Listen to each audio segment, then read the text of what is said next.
तर या पॉडकास्टच्या निमित्ताने उत्तर देऊन टाकतो. अजिबातच स्क्रिप्टेड नसतं बिग बॉस. I know.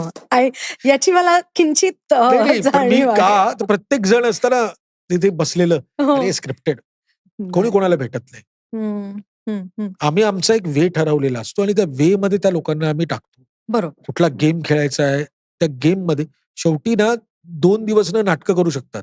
तिसऱ्या दिवशी त्यांच्या आतला जो खरा माणूस तो बाहेर यायला लागतो. येतोच. हो, आणि बरोबर. जे सादर होतं 24 तासातलं, 24 तासमधलं ते 1.5 तास तुमच्या समोर येतं. त्यामुळे एडिट करताना आम्हाला त्याच्यातले चांगले-चांगले जे काही महत्त्वाचे एंटरटेनमेंटचे पॉइंट्स आहेत ना, ते जुळवून जेव्हा आम्ही सादर करतो, तेव्हा लोकांना असं वाटायला लागतं हे स्क्रिप्टेड आहे. तर तसं हां, नसतं. हां. हा माणूस असा वागला याचा कुठेतरी एक म्हणजे त्याचा एक टेक ऑफ कुठेतरी मिळालेला होता. पण जो टेक ऑफ आहे ना तो दाखवायचा नव्हता कारण तो एंटरटेनिंग नव्हता. हं, हं. त्यामुळे मी तुमच्यावर अचानक ओरडलो. हेच दिसलं असेल, तर ते तुम्ही समजून घ्यायला पाहिजे की 24 तासातलं आम्ही 1.5 तासात दाखवतो. Correct, correct. याचा अर्थ ते 1.5 तास आम्ही त्यांच्यावर नाटक नाही बसवून घेतलंय, की आत्ता आम्ही लावलाय कॅमेरा, इकडे चिडा आता इकडे असं चिड. नसतं. कोणीच कोणाला भेटत नाही. It is not scripted.